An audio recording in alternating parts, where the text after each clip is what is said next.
All right, we're going to do a test ride on this TR6 that we've been working on for so long. This is the one where we split the case, had and had to reseal the case, and found out it's a 750 drop-on kit, and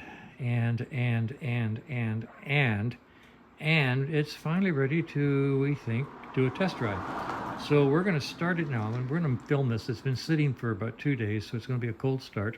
And Kevin's going to tickle the heck out of it. It seems to like a lot of tickle to get her going. Doesn't have a choke, so we use a lot of tickle. Okay, so we got gas on, lights on, got ignition turned on. Kevin's going to kick on it and see how it goes, and we'll take it out for a ride.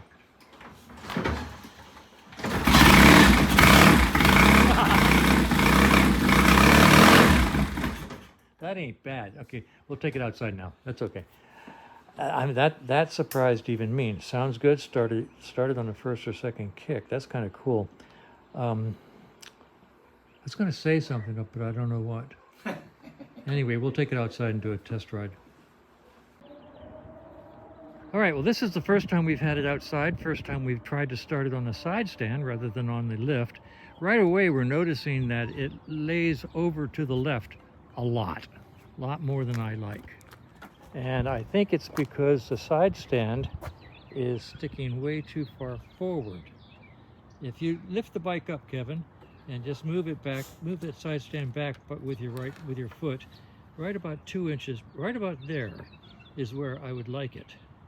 So I'm going to have my welder weld a tab on the hinge part to hold it back about 2 inches, because I don't like that angle.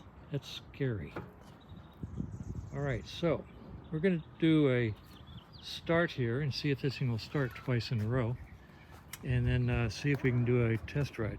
Kevin, if you want to roll that bike back so the rear wheel's in the gutter, it'll make it more vertical. That should give you a more vertical stance. All right, so we're going to see if it'll start 2 times in a row.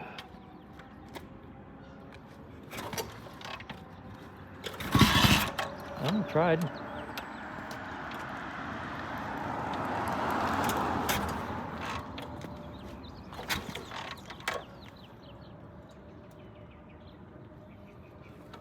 It likes a really sloppy tickle to start.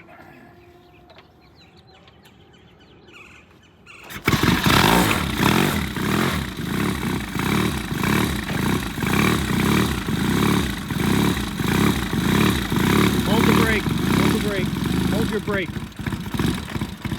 Okay, go. What I was saying is, hold the brake before you kick it into first gear. Okay? Yep. So it doesn't jump out on you.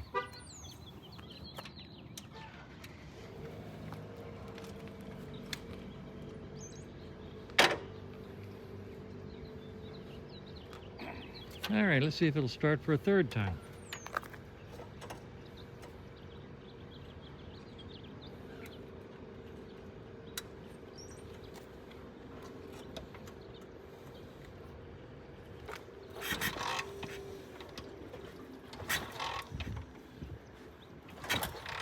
Sloppy tickle? Yep. Okay.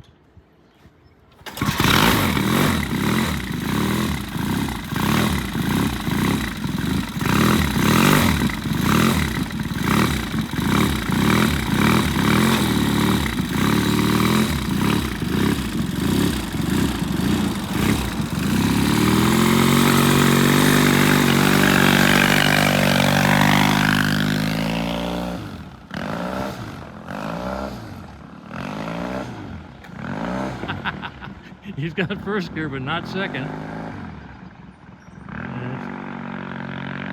Second to first. No, I must be second or third. Well, that could be the bike, could be Kevin. Let's see if he comes back.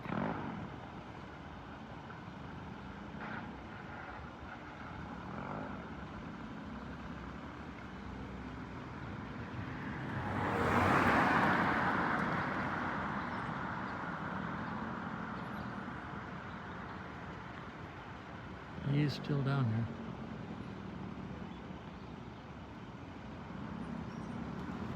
Well, Kevin is still down there. Looks like he's turning around. and walking the bike back. That's never a good idea. Never a good sight when somebody walks the bike from a test ride. Walking it home. Well, let's see what happened. All right. Well, sometimes test rides fail, and this one would be a failure in as much as the bike didn't do what we thought it would do and wanted it to do. On the other hand, the purpose of test is to make things fail if you can, and we did. So in that case, it's a successful test ride because it found a couple failures. And now, in nice, calm, docile terms, Kevin is going to explain what it feels like to pull in the front brake and have it snap, brake, not work, as you approach a T intersection. Hi, Kevin. How was your test ride? Well, I get to do the exciting stuff. I'm now demanding hazardous pay. Actually, there were two things that were a problem here. I couldn't get the bike to shift at all. And then when I tried to come to a stop to see if it just needed to stop and then go into gear, I pulled in the front brake handle, heard a pop, and just kept going, which is, as anyone will tell you, a pucker moment.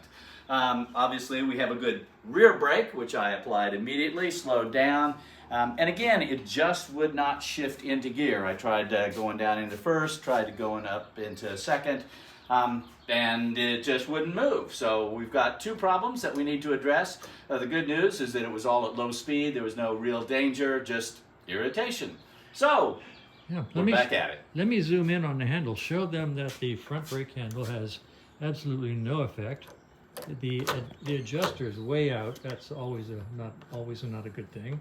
But the brake down here is activating. Okay, pull the lever a couple times. So it's activating. So we're going to have to go inside the wheel to find out what's happening with that front brake. Well, inside the front wheel is one of the few places we have never been. So we'll go in there and see what's happening inside the front wheel.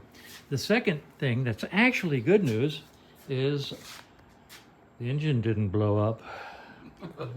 Came back with cases intact. So we'll find out why it won't shift, and we'll take a look at the front brake, and then do her again.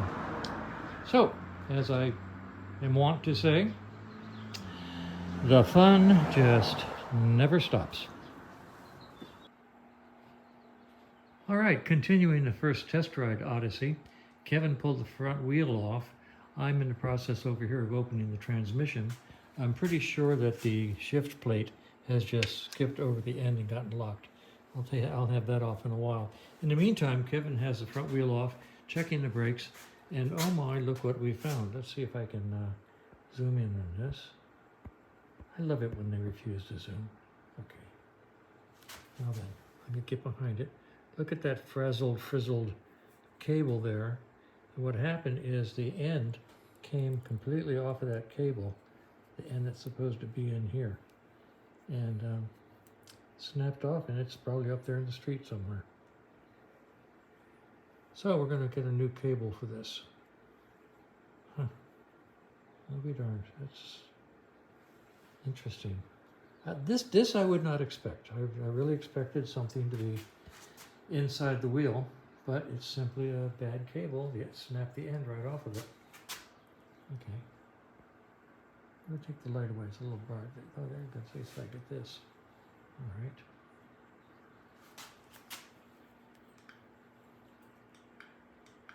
That's right. Huh.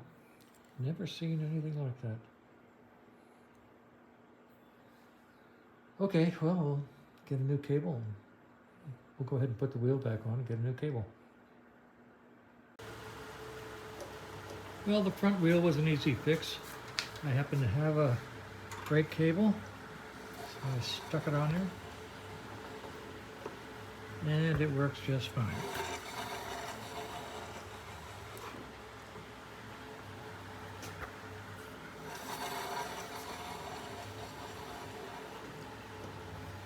So, that part's done. I'm still working on the tranny. I haven't gotten into it yet. I have to turn the bike around so I can rotate the rear wheel as I index the shifter.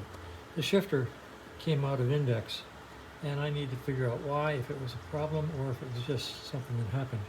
So I'll turn the bike around, and probably tomorrow I'll get back onto figuring out why the shifter jammed. And that is all.